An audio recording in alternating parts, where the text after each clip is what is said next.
Hello, my name is Maestro Feliers, and in this tutorial we are going to go through the step-by-step process of creating a scherzo from conception till completion.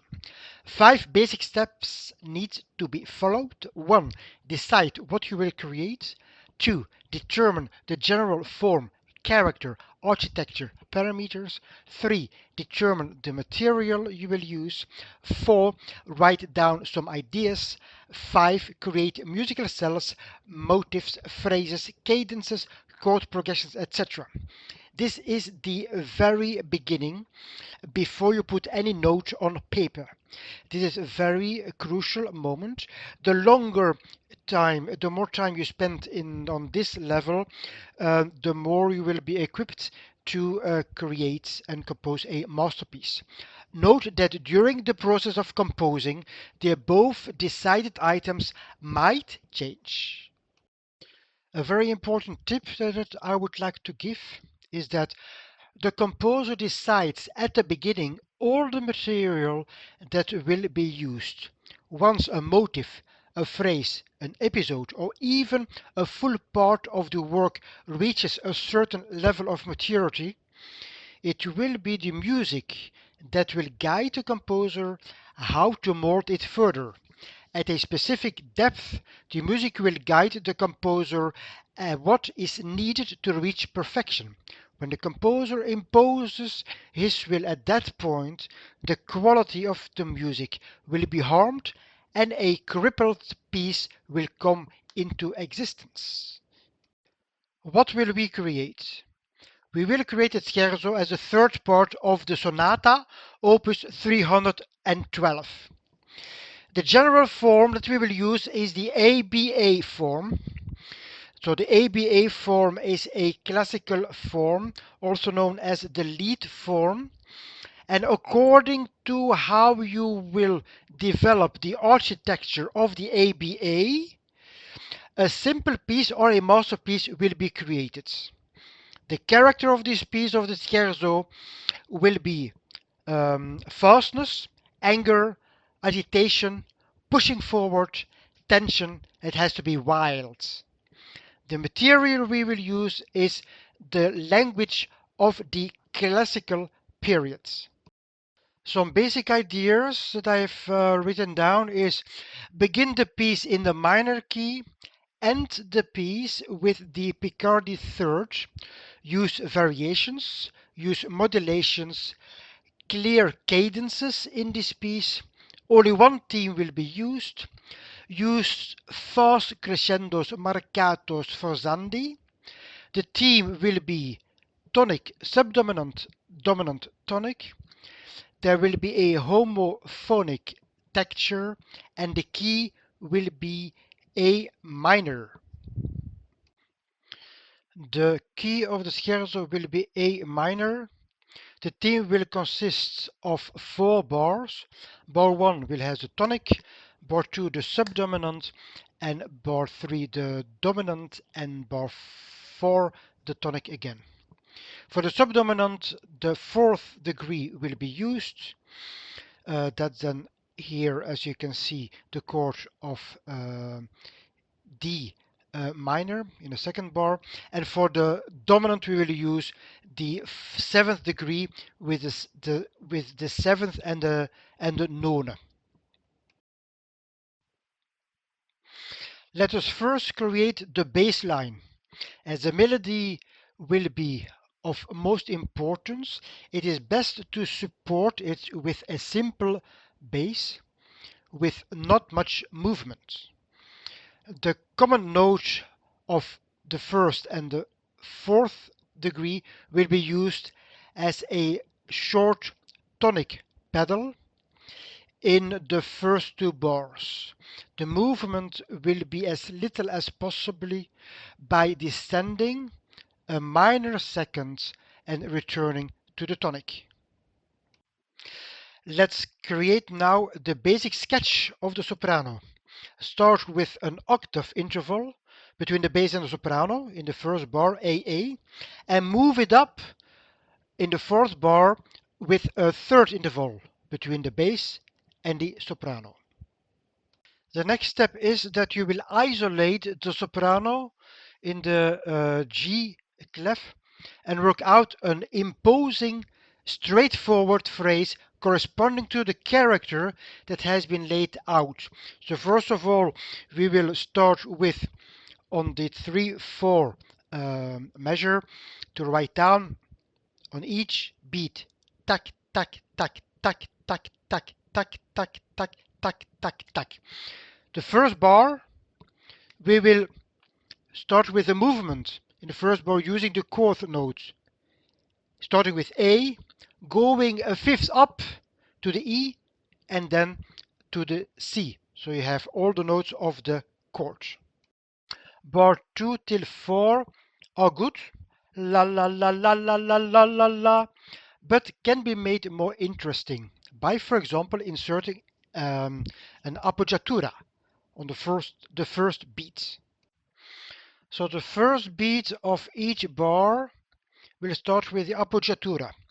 Appoggiatura, that is then a semitone or a whole tone above the real note. So you have yum pum pum pa dum pum. Now we see that the musical cell is repeated twice.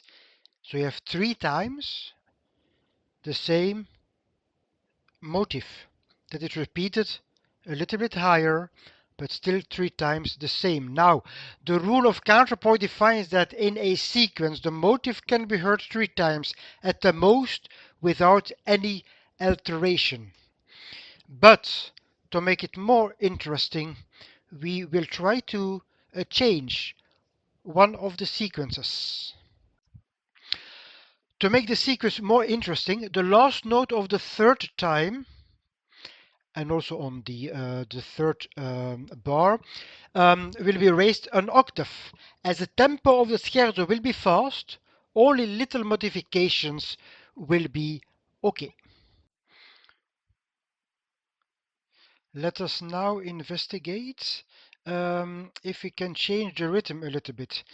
Now that the basic melody is created, always bear in mind the use of a balanced architecture. When you have pum pum pum pum pum pum pum pum pum 3 times 3, that's kind of boring. It's better if you change something like pum pum pum pum pum pum pum pum pum. So here we have an excellent balanced architecture. The first and the third bar has the same rhythm, pum pum pum, that's it. The second bar in the middle is cut in 3 with the first beat and the third beat the same rhythm, and the second beat in the middle is doubled. So you have pum pum pum pum pum pum pum pum pum, which means that we can also now change a note within the melody.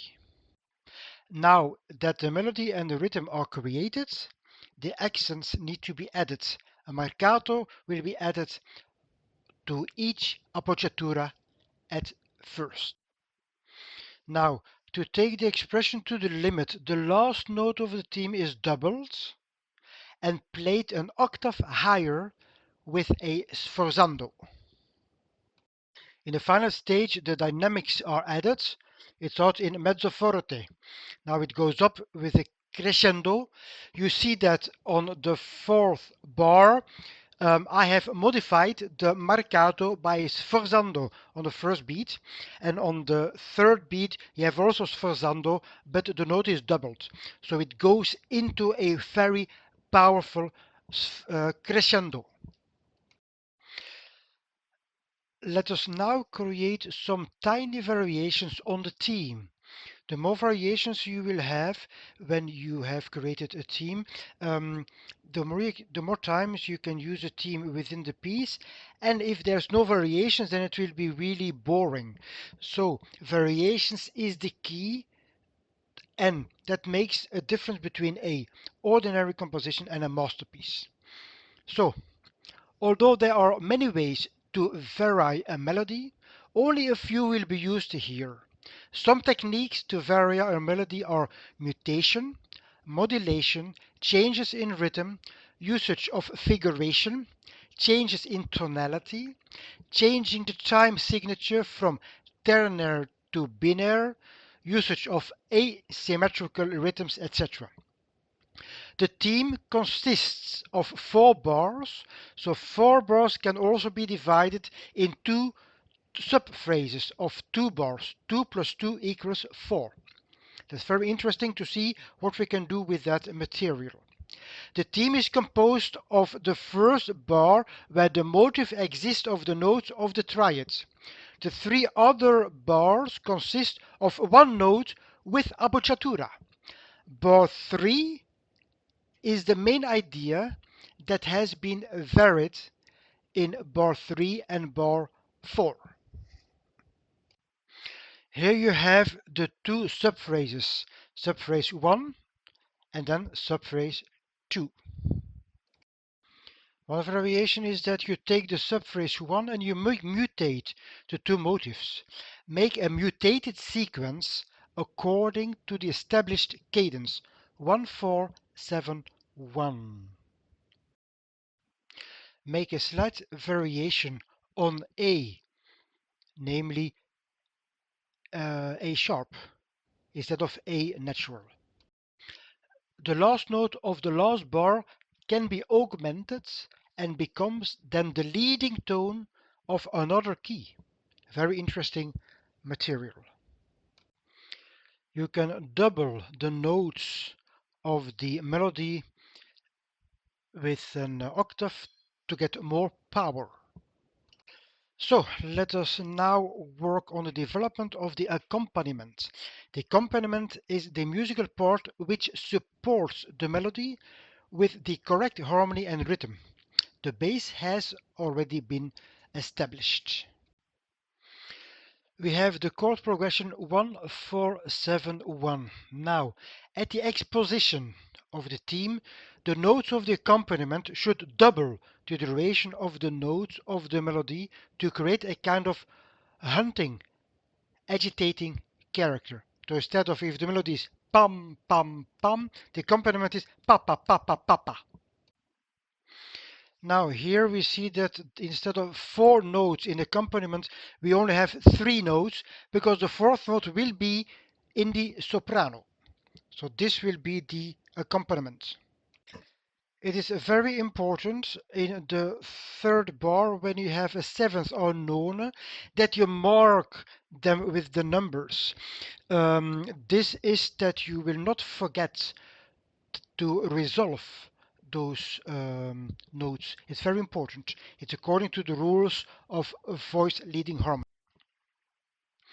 Now, we have now two different variations that we can make. Namely, the first one is the polyrhythm. So two different kind of rhythm in the same hand. So make the variations in the accompaniment. Polyrhythm is one idea. Long chords, a different chord within the same function. Dominant function can have the fifth degree, the seventh degree, the third degree. You can use, like you see here in the second example, with all the 8 notes, that's the Alberti bass. You can use arpeggio, scales, etc. to vary the accompaniment. Here we have an example of the arpeggiated bass line, all based on the chords that we have determined and established at the beginning of the tutorial. Note that although there are many more ways of varying the bass, these little variations will be enough and are more than sufficient to accompany the theme. Other possibilities would harm the soul of the theme in the context of this specific scherzo. So the theme is ready. Some fine tunings have been made, have been done to make it perfect and more and most expressive. At the last beat of bar 4, the bass is lowered an octave and the A is doubled. Simultaneously, both hands are opening wide and the final tone is accented with sforzando. both in the left and the right hand. The theme starts at the middle register and ends with a powerful sound in the upper and lower register. This accentuates the explosive character. While the right hand has a mezzo forte, the left hand has a mezzo piano. Also note that the accompaniment is also higher an octave so that it is closer to the melody, so that at the end, for this forzando, both hands are going in opposite direction. Let's listen now to what we have created so far.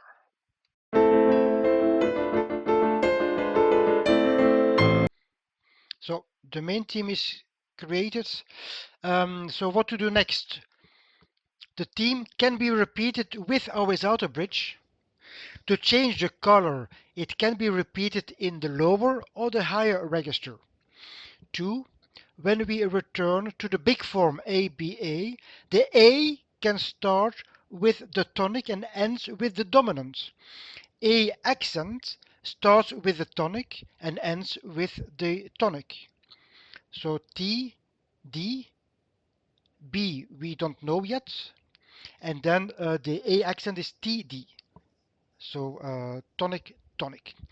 Maybe it might be a good idea to create a bridge before the theme is repeated. Now, the creation of the bridge, note that the chord before the repetition of the theme has to be the dominant. This gives the following formula. The theme, measure 1 till 4, then we have the bridge. The bridge ends with the dominant, and then you have then the theme that will start again. For the creation of the bridge, two ideas from the theme can be taken, so thematic material. In the theme there is one chord per measure. There is the usage of a sequence as well. The theme consists of 4 bars, 4 equals 2 plus 2. The character of the scherzo demands fast and expressive impressions. The language being used, the best formula to create this impression is dominant tonic. We have here a consideration to make, which is something very interesting. C major is the parallel of A minor. Now, the leading tone of C major is the B, and the his is the leading tone of A minor. Now, when we take the seventh degree, seventh nona of C major, you see that the ice is the ninth, but the ice in enharmony is the his, and that's very interesting. And the same can be done with A minor, the seventh chord of A minor. So there is a link that we can use. Let us work out the dominant tonic from the bridge.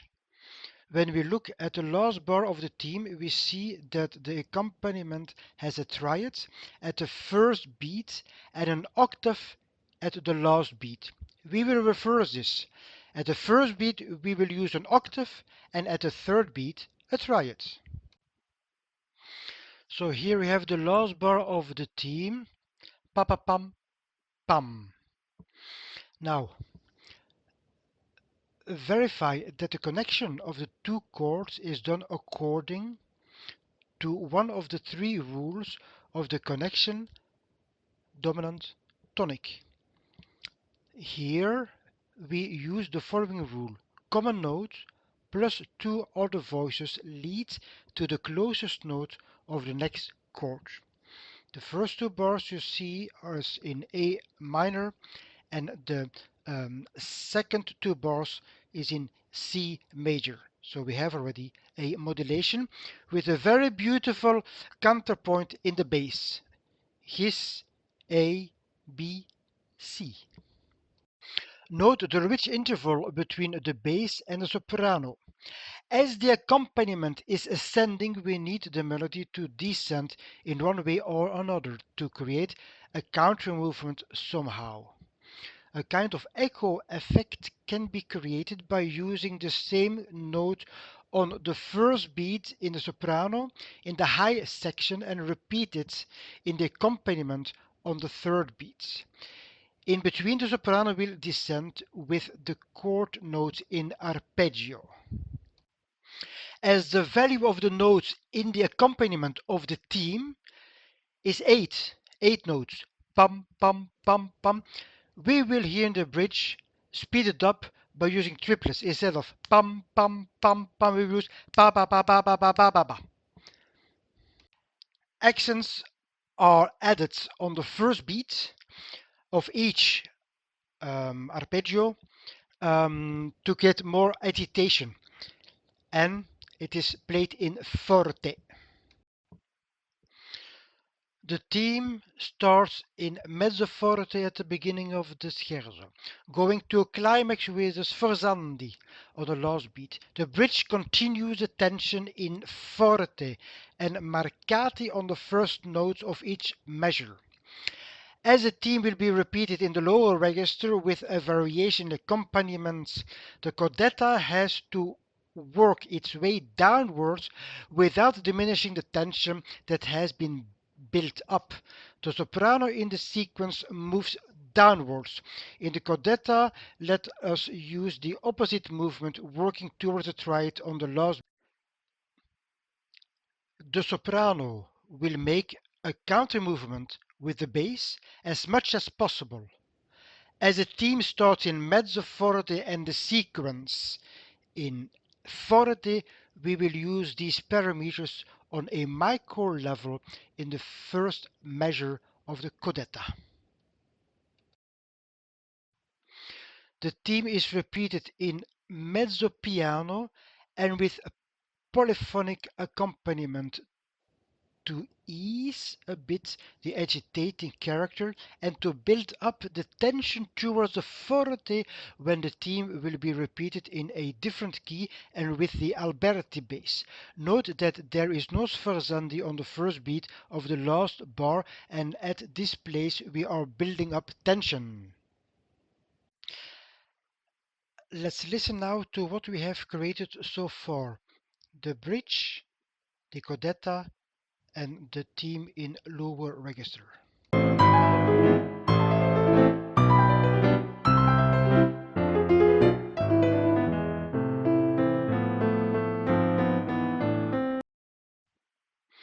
Thinking process. So far we have the theme, the bridge, and the theme again in lower register. The tension is building up towards the theme in another key with the Alberti bass.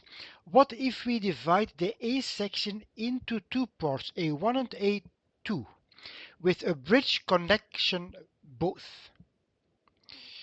What if the repetition of the theme after the codetta is taking part of the bridge? The theme consists of 4 bars, 2 plus 2. Let us use the first 2 bars of the theme in D minor. The dominant of D minor will be the last beat of the theme. The phrase of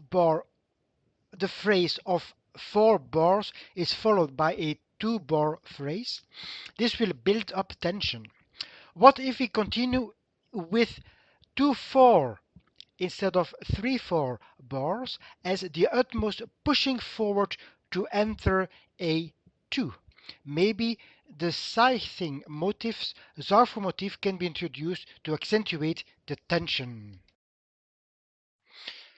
The theme is repeated. The theme will be repeated in C minor. The Alberti bass will be used. The motif of bar 1 till 2 will be altered and used in a mutated sequence in bar 3-4, where the last beat, the first degree, becomes the dominant seventh to modulate to F minor, where the theme will be restored in its original form, but the accompaniment remains the Alberti bass. The harmonic functions remain, but the chord on the dominant will be 5 instead of 7. Here we will not use the marcatos, neither does the sforzandi. these will be introduced immediately when the theme is repeated in its original form in F minor. To raise the level a bit, we will modify the figuration on the third beat of bar 3 from a major second to a minor second. Note that quality and excellency lies within the details. Note that the seventh in bar 3, the last beat, the F in the soprano, mutates as a appoggiatura before resolving on the second beat. And this gives a special character. The last beat of bar 4, the mediant of C minor raises a semitone and becomes the leading tone of F minor. Note the bass in the bass, which is the seventh on the last beat. The leading tone resolves upwards while the seventh resolves downwards. This leads that the first chord of the theme in F minor is not in root position, but can only be in the first inversion, because the seventh has to resolve. This gives the possibility to apply the chords of the main theme in a different position, which results in a natural variation of the accompaniment. To link the theme in C minor with bar 16, we will create a small bridge as mentioned before in 2/4 with the scything motif to increase the tension. Bar 16 ends with the fourth of D minor. To move to C minor, we need to come to the dominant of C minor in at least the last bar before the theme in C minor starts. Let us use the dominant of C minor, namely the fifth and the seventh. Note that you can use the fifth of C minor natural or of C minor melodic. The material to create the bridge will be the two dominant chords, the fifth and the seventh. Each of them can be produced by their respectively dominant. Thinking in the tonality of C minor, we have then the double dominant of the fifth and the double dominant of the seventh. To make it more expressive, the second time we use the double dominant, we will expand it to the minor with the minor ninth, and then it becomes the double dominant known German form. Now let's start with the creation. We see that the bass of bar 16 is in the tenor. So we will keep this as well, meaning that the C from the double dominant needs to be in the tenor as well. The bass ends in bar 16 with D. We will continue with D in the bass. This gives us the following so far. Then the soprano ends with the central D. So we will, as the D is already used in the bass, use the fifth in the soprano, starting to climb towards the higher G of the theme in C minor. The other notes of the chords will be added in the accompaniment. This gives the following results of the first two bars. Note that we have three different voice leading positions. The bass stays at the same height, the soprano goes up, and the inner voices go down. So we have a three different directions of the voices at the same time. That is very interesting. So, uh, with the double dominant nono German, the fifth can be written as yes in harmony. That's just a tip I give you. Then the bridge is finished. But as there is a huge difference in level between the last bar of the bridge and the first bar of the theme, we will invert the last chord upwards. And that is what you will see here. The seventh degree is rising up to make a better connection with the team. So, note the beautiful parallel upward movement of the chord from bar 2 till 5 of the bridge. Now we will insert the scything motif by starting each tone in the soprano with an abbocciatura on the first beat. To finalize the bridge, we add the musical symbols: crescendo, the slurs, the marcatos. So far in the A part of the scherzo, we have the following structure, starting with the theme in A minor, bridge, theme in A minor again, Codetta, part of the theme in D minor, a bridge, the theme in C minor, and then the theme again in F minor. To conclude part A, we will now create the coda. From bar 30 onwards, chord progressions will be used. The bass will chromatically go upwards till the dominant of A minor, or the original key. The last bar of the theme is F in F minor, ends with F minor, and here as well we will turn it into the dominant of bass minor. And then we will listen to the A part. So here we have then the chromatic progression in the bass. Note that on the last beat of the bar, the first bar in soprano, we have a second voice that enters. So the des is from bass minor. Then we have the dominant and the tonic of C minor, followed by the dominant and the tonic of D. Let's create now the chords in root position.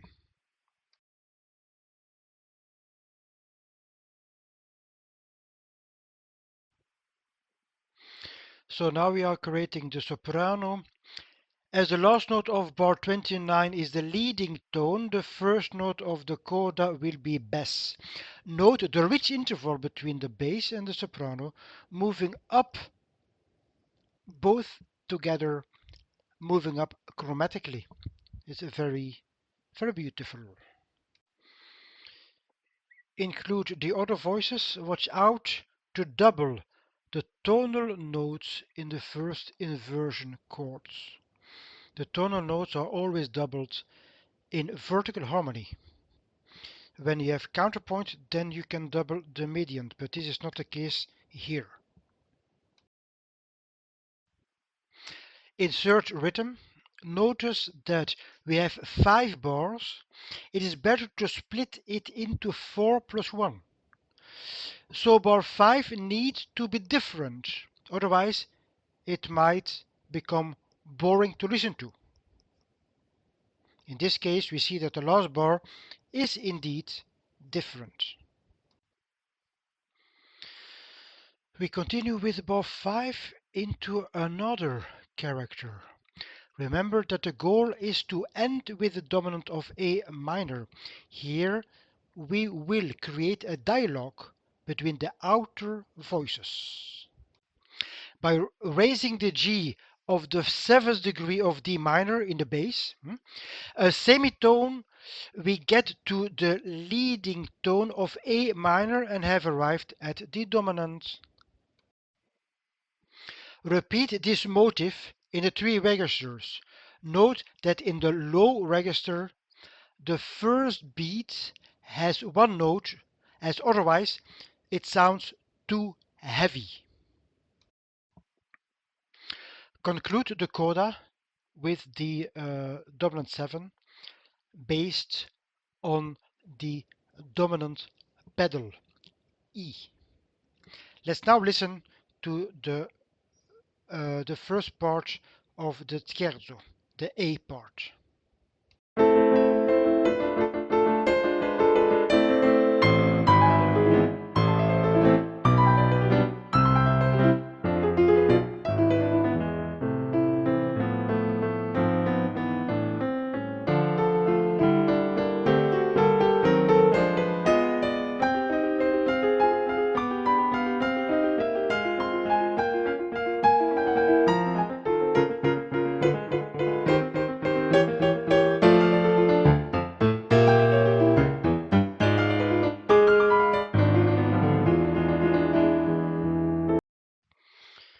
So that was part A, that is then repeated. The B part has to be and has to have a different character than part A. Part A was in the minor key, so we do B in the major key. Part A was all bursting of energy. Part B will be more lyrical. A, the bass of the theme was mostly static. B, the bass will move more. Some basic ideas for the form of part B. Two parts, B1 and B2. B1 will consist of the phrase of in A major plus cadence plus repetition of the phrase in F major plus coda or bridge. Note that the third relationship, A major, F major, which is a typical characteristic of the Romantic period that we will include in it. At the beginning we have stated that we will use classical motifs. Well, here we will include now a Romantic movement. B2 will be the coda which will lead to the dominant of A minor to return to the A part. Maybe we can use thematic material from the A part in dialogue, question, answer. As always, starting with the creation of the phrase or the B part, we start with the bass. As we are in A major, let's start with an upward bass where we can use a clear cadence. 4 bars. Write down the chords in root position. 1, 2, 3, 4. Create the soprano. Note that rich intervals are very beautiful. Use the scything motif, but in a different way than in part A, to have a variation. Here we will start the soprano on the last beat and with a suspension moving to the next note of the next chord. Divide bar.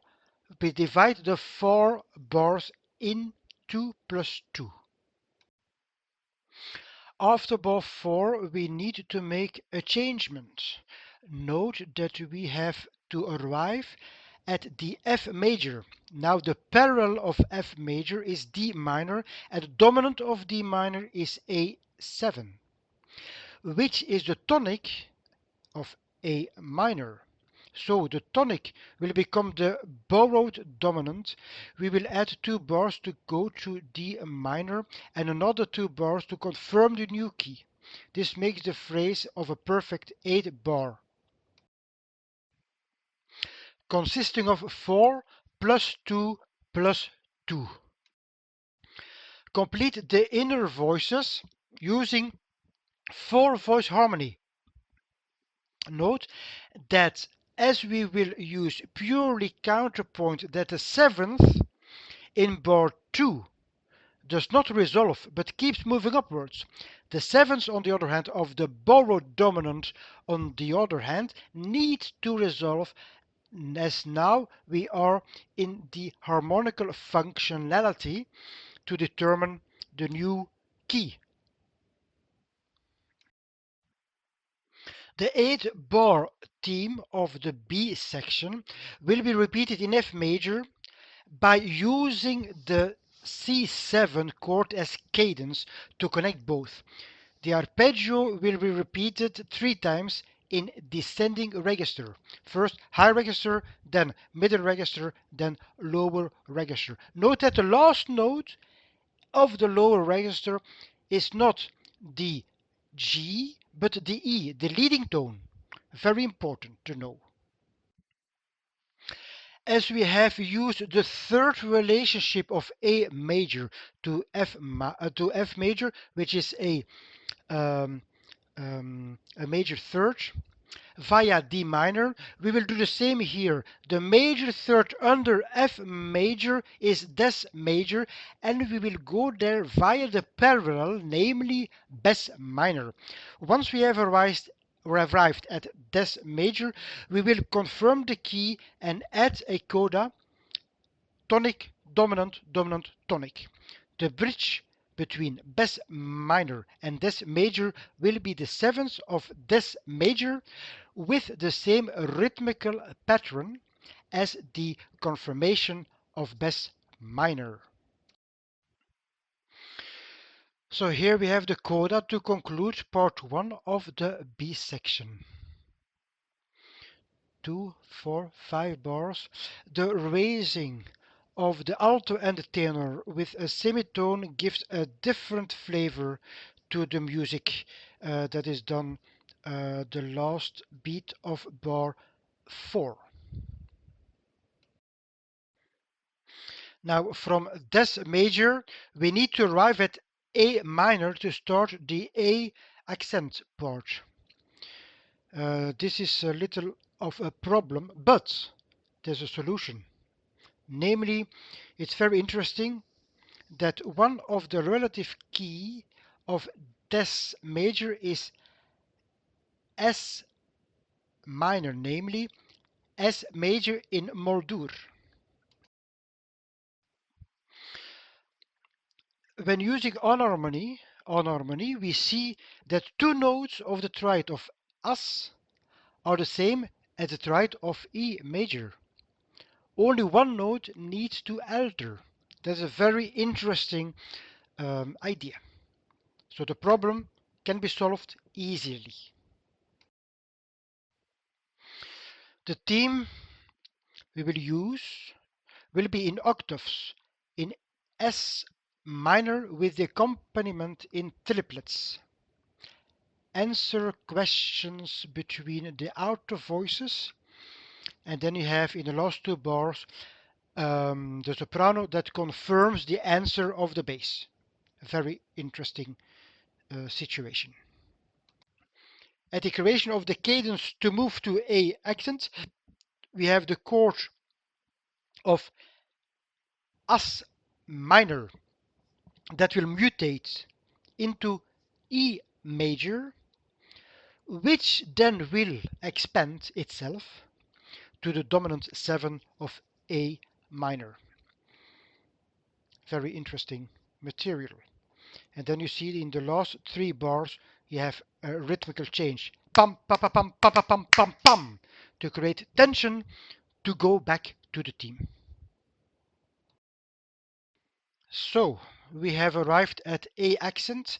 The theme will be introduced in octaves and long chords in the accompaniment for the first four bars, which is the main theme. From the first bridge, all will be the same as part A except for the final cadence. The final cadence will be a little bit different, as you can see. What's very interesting is that it goes in a diminuendo, and then the bar before the last bar is in sfortissimo, and then the last chord in tonic is in triple forte. And the scherzo is finished. Let's now listen to the complete piece.